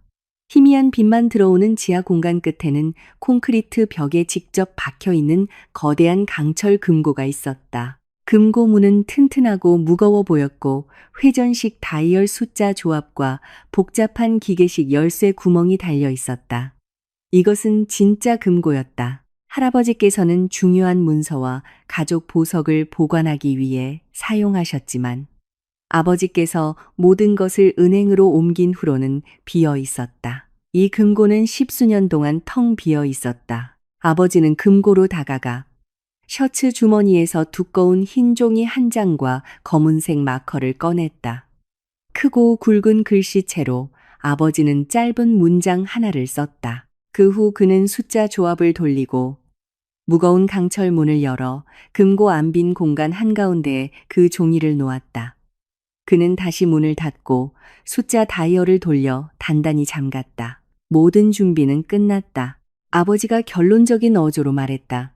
그는 돌아서서 나와 최 기사님을 바라보았다. 이제 우리는 이 지하 구석에 있는 전기 패널실에 숨어서 저 쥐들이 덧안으로 들어오기만을 기다리면 된다. 지하의 주 조명이 꺼졌다. 완전한 어둠이 우리를 덮쳤다. 차가운 공기가 피부에 모공을 찌르는 것 같았지만 긴장감과 기대감 때문에 추위를 전혀 느끼지 못했다. 시간은 아주 느리게 흘러갔다. 내 손목시계에서 똑딱거리는 매 초가 가슴 속에서 망치로 치는 것처럼 느껴졌다. 나는 아버지와 최 기사님 사이에 끼어 어둡고 좁은 공간에 서 있었다. 가끔씩 팔에 있는 멍을 쓰다듬으며 그들이 내게 준 고통을 스스로에게 상기시켰다. 밤은 깊어갔다. 시계가 자정 15분을 가리키는 순간 집 밖에서 조용한 자동차 엔진 소리가 밤의 정적을 깼다. 차 문이 조용히 닫히는 소리가 위층에서 들렸다. 그리고 우리 집 1층의 나무 바닥을 밟는 살금살금 걷는 발소리가 들렸다. 심장이 최고 속도로 피를 펌프질했다. 그 발소리는 지하로 향하는 시멘트 계단을 내려오기 시작했다. 시멘트와 부딪히는 구두굽 소리가 하나씩 점점 더 선명하게 들렸다. 두 개의 강력한 손전등 불빛이 지하의 어둠을 훑었다. 먼지가 날리는 공간을 이리저리 비추다가 마침내 그 빛은 거대한 금고의 강철문에 멈췄다. 방끝에서 매우 탐욕스러운 숨소리가 들렸다. 찾았어, 어머니. 남편이 어둠 속에서 속삭였다. 그의 목소리는 엄청난 기쁨에 떨리고 있었다. 우리가 진짜로 찾았어. 좁은 전기 패널실 안의 공기는 점점 희박해지는 것 같았지만 나는 감히 숨을 깊게 들이쉬지도 못했다.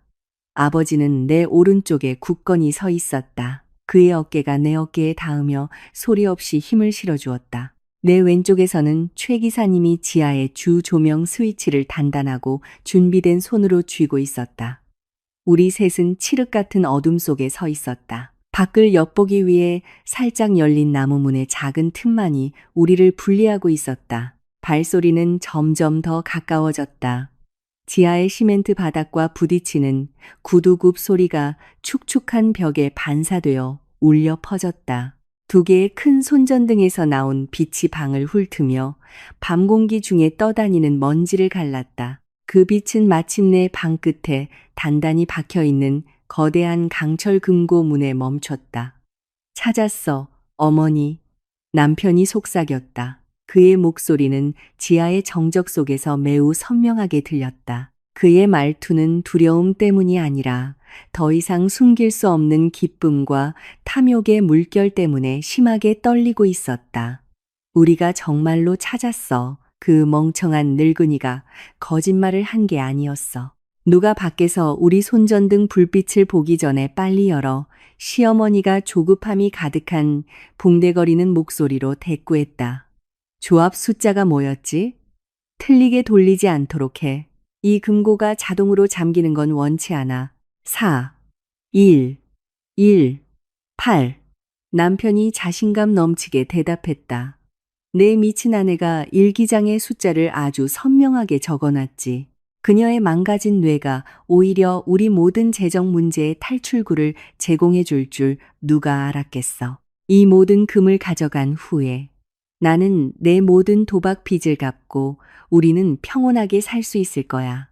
그 여자는 그냥 저수지가에서 얼어 죽게 놔도 경찰은 그냥 사고 후 우울증으로 자살했다고 생각할 테니까. 그 말이 남편의 입에서 직접 나오는 것을 듣고 내 마음은 천천히 베이는 것 같았다. 그의 마음이 얼마나 썩었는지 이미 알고 있었음에도 그가 그렇게 태연하게 내 죽음을 계획하는 것을 듣는 것은 여전히 실제적인 아픔을 주었다. 내 옆에 서 있던 아버지는 주먹을 꽉 쥐었다. 그의 턱은 엄청난 분노를 참느라 굳어 있었다. 나는 아버지의 팔을 만지며 우리가 침착하게 가장 적절한 순간을 기다려야 한다는 신호를 보냈다. 손전등 불빛은 이제 금고무늬 숫자 다이얼에 집중되었다. 나는 남편이 조합 다이얼을 돌리기 시작할 때 금속이 마찰하는 소리를 들을 수 있었다. 딸깍. 첫 번째 숫자 4. 남편이 중얼거렸다. 딸깍. 두 번째 1. 딸깍. 세 번째 1. 더 무겁고 긴 딸깍 소리가 회전을 끝냈다. 8. 남편이 숨을 헐떡이며 외쳤다. 그는 미리 준비해둔 쇠지렛대를 지렛대 구멍에 넣고 강철 금고 문의 손잡이를 온 힘을 다해 당겼다. 십수년 동안 한 번도 열리지 않아 녹슨 금속 경첩이 삐걱거리는 소리가 들렸다. 그 소리는 수백 킬로그램 무게의 강철문이 마침내 활짝 열렸음을 알리며 크게 울려 퍼졌다. 시어머니는 거친 숨을 몰아쉬며 한 걸음 앞으로 나아갔다. 손전등을 안으로 비춰 빨리. 그 금더미를 보고 싶어. 그녀가 탐욕스러운 날카로운 목소리로 명령했다. 남편은 칠흑같이 어두운 금고 안으로 손전등 빛을 직접 비췄다. 갑자기 지하를 매우 짙은 정적이 덮쳤다. 승리의 환호성도 오늘 아침 병원 복도에서 그랬던 것 같은 기쁨의 웃음소리도 없었다. 오직 매우 어색하고 섬뜩한 침묵만이 있었다. 금은 어디 있어? 시어머니의 목소리가 공황 상태의 어조로 정적을 깨며 떨렸다. 왜 비어 있는 거야? 네가 말한 그 금괴는 어디 있냐고? 말도 안 돼. 남편이 더듬거렸다. 그의 손전등 빛은 금고 안구석구석을 미친 듯이 비추며 결코 존재하지 않았던 무언가를 찾으려 했다.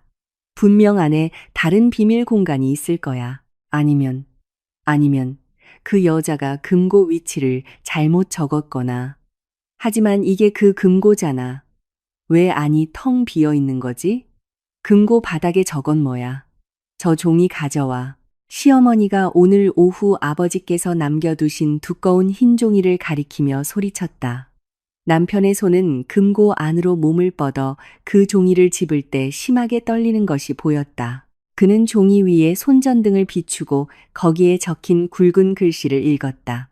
그의 목소리는 갈라졌고 그 문장을 큰 소리로 읊을 때는 거의 두려움에 찬 흐느낌처럼 들렸다. 뭔가 찾고 있나, 내 사위? 남편이 마지막 단어를 말하는 바로 그 순간 나는 최 기사님 쪽으로 고개를 돌려 단호하게 고개를 끄덕였다. 최 기사님은 즉시 주 스위치를 눌렀다.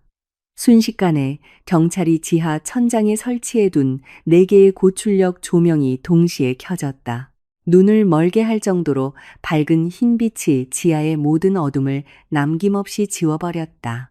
남편과 시어머니는 반사적으로 비명을 지르며 눈부신 빛 때문에 팔로 눈을 가렸다. 남편의 손에 있던 손전등이 시멘트 바닥에 쨍그랑 소리를 내며 떨어졌다. 그들의 눈이 갑작스러운 빛에 익숙해지기 시작했을 때 우리 셋은 동시에 전기 패널실에서 걸어 나왔다.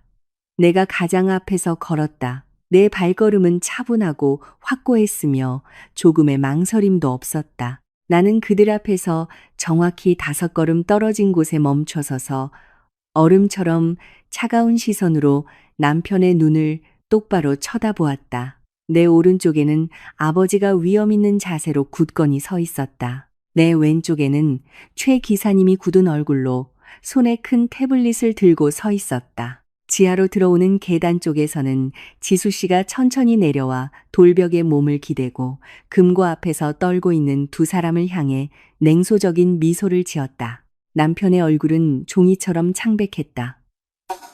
턱이 벌어졌고 눈은 안구에서 튀어나올 것처럼 튀어나왔다. 그는 숨을 헐떡이며 나를 그리고 아버지를 번갈아 보았다. 시어머니는 열린 강철 금고문의 등이 부딪힐 때까지 몇 걸음 뒤로 물러섰다. 그녀의 입은 물 밖으로 나온 물고기처럼 뻐끔거렸다. 유령, 너희 2 다 죽었잖아. 남편이 날카로운 목소리로 헛소리를 했다.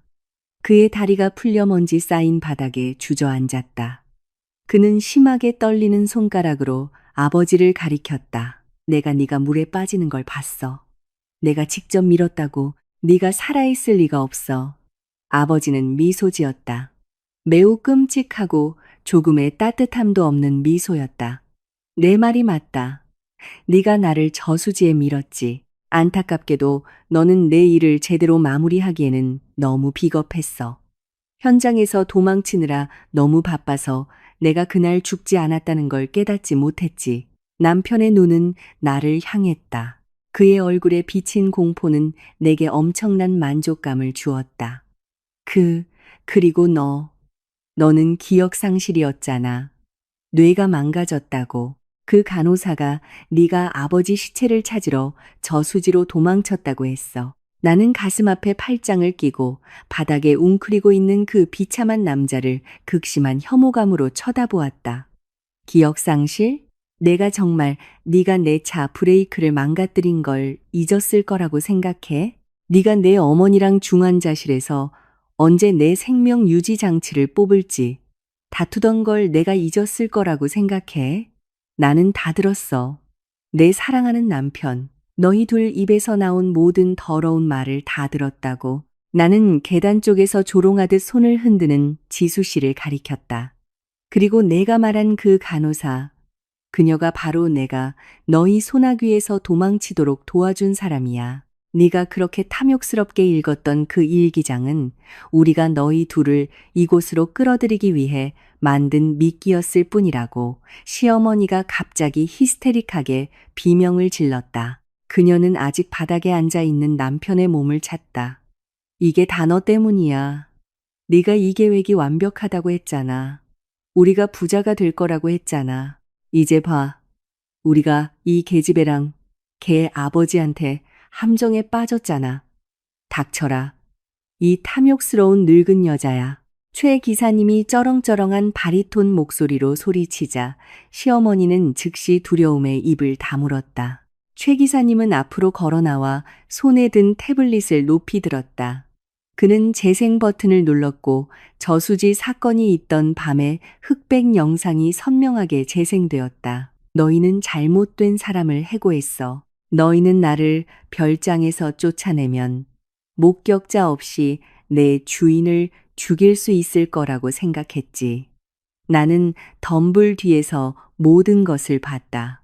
나는 네가 너에게 호화로운 삶을 준 남자를 죽이려 했던 그 순간들을 녹화했지. 남편은 귀를 막고 태블릿 화면을 보기를 거부했다. 그는 절망적으로 고개를 저었다. 아니야, 이건 사실이 아니야. 이건 다 모함이야. 나는 아무도 죽이지 않았어. 너희는 합법적인 증거가 없어. 그런 어두운 영상만으로는 나를 경찰에 데려갈 수 없어. 내 말이 맞아. 그 영상은 내 비싼 변호사로 반박할 수 있을지도 모르지. 나는 그의 심장을 직접 찌르는 평탄한 어조로 말했다. 그래서 우리는 오늘 밤 너희가 여기에 있어야만 했어. 내 가족 소유의 재산에서 한밤중에 허가 없이 금고를 털고 있는 너희가 계획 살인 미수에 무단 침입과 계획 강도 혐의까지 더해지면 어떤 판사도 너희를 풀어주지 않을 거야. 갑자기 지하 계단을 아주 빠르게 내려오는 육중한 군화 소리가 울려 퍼졌다. 제복과 사복을 입은 10여 명의 경찰들이 방 안으로 들이닥쳤다. 그들은 즉시 남편과 시어머니를 포위하고 단호하게 총을 겨누었다. 움직이지 마. 손을 머리 위로 올리고 머리 뒤로 깍지 껴. 당신들 둘은 계획 살인 미수, 재물 손괴, 그리고 중강도 미수 혐의로 체포한다. 최 기사님의 친구인 경감 간부가 단호하고 울림 있는 목소리로 외쳤다. 시어머니는 즉시 울부짖으며 울기 시작했다. 그녀는 바닥에 몸을 던지고 용서를 빌며 아무것도 모른다고 소리쳤다. 모든 잘못을 자신의 친아들에게 떠넘겼다. 그 사이 남편은 그저 얼어붙을 수밖에 없었다. 그의 얼굴에서 모든 생기가 사라졌다.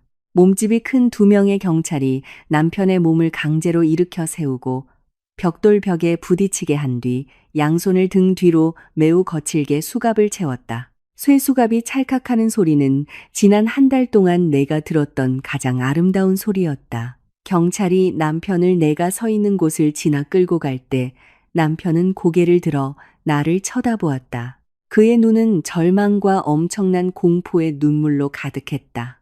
자기야, 제발 용서해줘. 내가 잘못 생각했어. 빚이 너무 많았어. 제발 나한테 이러지 마. 나는 내 남편이잖아. 그가 비참한 목소리로 애원했다. 나는 눈도 깜빡이지 않고 그를 쳐다보았다. 동정심도 연민도 그리고 이 남자에 대한 사랑의 찌꺼기도 내 마음에는 전혀 없었다. 나는 얼굴을 그의 귀에 가까이 대고 조용히 속삭였다. 내 남편은 브레이크가 고장 났을 때 교통사고로 죽었어. 지금 내 앞에 서 있는 건 평생 감옥에서 썩을 죄수일 뿐이야. 잘 가. 나는 고개를 돌려 경찰들이 남편과 시어머니를 지하 계단을 통해 밖에서 기다리고 있던 순찰차로 끌고 가는 것을 내버려 두었다. 그들의 울음소리와 비명은 서서히 밤의 정적을 깨는 경찰 사이렌 소리에 묻혀 사라졌다. 아버지는 내 어깨를 꽉 감싸 안고 자랑스러움이 가득한 마음으로 내 머리에 입을 맞추었다. 이 게임은 끝났고 내가 승자로 남았다. 법적 절차는 내가 상상했던 것보다 훨씬 빠르게 진행되었다. 가짜 유산을 노리고 장인과 아내를 살해하려 한 사위의 체포 소식은 여러 언론 매체에서 전국적인 뉴스로 터져나왔다. 대중은 크게 분노했고 매일 이 사건을 조명하며 검찰과 경찰이 이 사건을 매우 투명하게 수사하도록 엄청난 압력을 가했다. 기자들로 붐비는 차갑고 답답한 법정에서 나는 아버지와 함께 맨 앞줄에 앉았다. 우리는 남편이 고용한 비싼 변호사들이 의뢰인의 형량을 줄이기 위해 필사적으로 노력하는 모습을 지켜보았다. 그러나 그들의 모든 노력은 남김없이 무너졌다. 우리가 가진 증거는 너무나 강력하고 반박할 수 없었다. 최 기사님이 첫 번째 핵심 증인으로 나섰다. 그는 단호한 바리톤 목소리로 별장 저수지 사건 밤의 녹화 영상을 법정의 대형 프로젝터 화면에 재생했다. 모든 방청객은 남편이 조금의 망설임도 없이 아버지를 미는 모습을 선명하게 보고 경악을 금치 못했다. 그 다음 지수 씨가 선서하에 증언했다. 매우 용감한 그 젊은 간호사는 남편과 시어머니가 비밀 금고 암호를 얻기 위해 중환자실에서 내 치료를 중단하려 계획했던 것을 상세히 설명했다. 지수 씨의 논리 정연하고 전문적이며 병원 의료 기록으로 뒷받침되는 증언은 남편 측 변호인단을 꼼짝 못하게 만들었다. 그들의 파멸의 정점은 시어머니가 사형 선고를 두려워한 나머지 자신의 친아들을 배신하기로 선택했을 때였다. 판사 앞에서 시어머니는 가짜 눈물을 흘리며 모든 살인 계획은 남편이 불법 도박 빚을 갚기 위해 꾸민 것이라고 증언했다. 피고인석에 앉아있던 남편은 증오와 절망이 가득한 눈으로 자신의 어머니를 쳐다볼 수밖에 없었다. 그들은 법의 눈앞에서 서로를 파멸시켰다. 선고일, 판사는 감형 가능성 없는 최고형을 선고했다. 남편은 나와 아버지에 대한 2중 1급 계획 살인 미수와 사기 및 강도 범죄로 종신형을 선고받았다. 시어머니는 살인 계획의 주모자이자 공범으로 인정되어 20년형을 선고받았다. 선고 다음 날 가정법원은 내가 제기한 이혼 소송을 공식적으로 승인했다. 나는 빚을 갚기 위해 압류되고 얼마 남지 않은 전 남편의 재산에서 단 한 푼도 가져가지 않았다. 나는 내 인생에서 그의 성을 버리고 우리 집에서 그의 존재 흔적을 모두 지우고 내 머릿속에서 그의 모든 기억을 삭제했다. 나는 자유로웠다. 나는 진정으로 나 자신으로 돌아왔다. 법적 폭풍이 지나간 지 몇 주 후 아버지는 나를 도심에 위치한 한 대형 시중은행으로 데려갔다. 우리는 은행 지점장의 직접적인 환대를 받으며 최고 수준의 보안을 갖춘 매우 비밀스러운 보관 시설이 있는 지하로 안내받았다. 3개의 강철문과 홍채 스캐너를 통과한 후 아버지는 긴 기계식 열쇠를 큰 보관함에 넣었다. 보관함 문이 열렸을 때 나는 잠시 숨을 참았다. 아버지는 전 남편에게 완전히 거짓말을 한 것이 아니었다. 눈부신 수백 킬로그램의 골드바가 정말로 있었다. 그 금들은 그 강철 상자 안에 깔끔하게 정리되어 있었다. 아버지는 전 남편으로 인해 거의 파산할 뻔했던 우리 가족의 비유동 자산을 보호하기 위해 실제로 대부분을 순금으로 전환했던 것이다. 그 금은 낡은 집에 숨겨져 있지 않았고 이 도시에서 가장 안전한 곳에 있었다. 이 모든 게 내 것이다, 딸아. 아버지가 내 어깨를 가볍게 두드리며 말했다. 나는 이제 늙었다. 이 많은 재산을 죽을 때 가져갈 수도 없지. 나는 내가 이 부를 이용해 내 삶을 다시 시작하길 바란다. 세계 일주를 하거나 새로운 사업을 시작하거나 이 비극을 잊게 해줄 수 있는 일이라면 무엇이든 해라. 나는 그 눈부신 금더미를 바라보았다. 이 재산이 남편을 악마로 만들었다. 이 재산이 아버지와 내 목숨을 거의 앗아갈 뻔했다. 예전이라면 나는 이 돈으로 명품 옷을 사거나 우리 별장을 확장하는 데 썼을지도 모른다. 하지만 삶과 죽음의 경계를 넘나드는 경험을 한 후 세상에 대한 내 관점은 180도 바뀌었다. 나는 중환자실에서의 마비되는 공포를 기억했다. 마비된 몸에 갇혀 무력감을 느꼈던 것을 기억했다. 나를 보호해야 할 사람들이 오히려 내 살인을 계획하고 있을 때 이 모든 걸 저 혼자 간직하고 싶지 않아요, 아버지. 나는 단호한 목소리로 대답했다. 제가 겪은 고통을 치유하는 무언가로 바꾸고 싶어요. 세상에는 유해한 결혼 생활에 갇힌 여성들이 많아요. 제가 겪었던 것처럼 조종당하고 학대당하고 도망칠 곳 없는 여성들이요. 그들은 저처럼 똑똑한 아버지와 용감한 동료가 있는 행운을 누리지 못했어요. 저는 그들을 위한 보호소를 짓고 싶어요. 그들의 어두운 삶 속에서 등불이 될 장소를요. 아버지는 활짝 웃었다. 그의 눈은 무한한 자부심으로 빛났다. 그는 나를 꽉 안고 이마에 입을 맞췄다. 나는 내 어떤 결정이든 지지할 것이다. 딸아, 그 등불을 함께 만들자꾸나. 6개월 후 조용한 도시 외곽의 무성한 나무에 둘러싸인 넓고 아름다운 부지 위에 현대적이고 친환경적인 건축 양식의 큰 건물이 공식적으로 세워졌다. 정문에는 빈누리 재단, 통합보호 및 긴급법률지원센터라는 큰 간판이 걸려 있었다. 이 재단은 단순한 보호소나 쉼터가 아니었다. 우리는 신체적 폭력 피해자를 치료하기 위한 완벽한 의료시설, 정신적 트라우마 회복을 위한 전문 심리학자, 그리고 조종적이고 폭력적인 가족이나 배우자의 굴레에서 벗어나고 싶은 여성들에게 무료 법률 지원을 제공할 준비가 된 전문가, 변호사 팀을 갖추기고 있었다. 개소식 날, 분위기는 매우 붐비고 감동적이었다. 나는 재단 앞마당의 작은 연단에 서서 내 인생 여정에서 매우 소중한 사람들의 얼굴을 바라보았다. 맨 앞줄에는 지수 씨가 빈누리 재단 건강시설 책임자라는 직책이 적힌 명찰이 달린 새로운 흰색 의료복을 입고 서 있었다. 나는 그녀를 오래된 병원의 힘든 직장에서 데려와 몇 배의 급여와 훨씬 더 나은 시설을 제공했다. 이 세상에 그녀만큼 진실하고 용감한 마음을 가진 간호사는 없다는 것을 알기 때문이었다. 지수 씨 옆에는 짙은 남색 근무복을 입고 매우 늠름해 보이는 최 기사님이 서 있었다.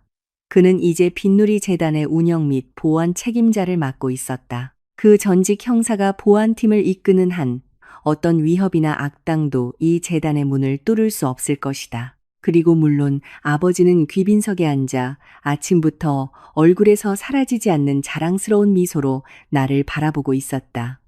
개소식은 테이프 커팅으로 마무리되었다. 우렁찬 박수 소리가 공중에 울려 퍼졌다.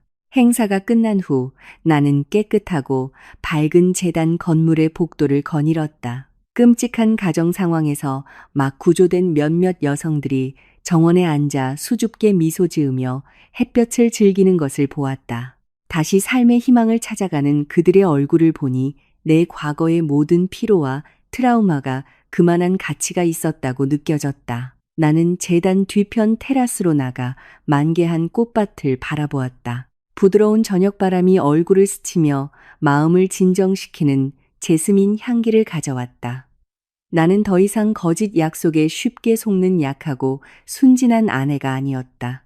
그 배신은 나를 산산조각내고 탐욕과 고통의 불길 속에서 나를 태웠다.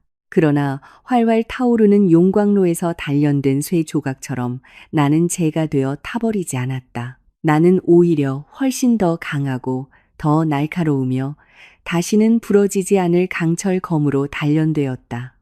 코마에서 깨어난 것은 내 악몽의 시작이었다. 그러나 오늘 활짝 뜬 눈과 맑은 정신으로 나는 마침내 진정으로 살아있다. 나는 계속해서 이곳에 굳건히 서서 더 이상 어떤 여성도 자신의 집에서 침묵과 공포 속에서 울지 않도록 할 것이다. 내 이야기는 끝났지만 그들을 보호하기 위한 나의 투쟁은 이제 막 시작되었다.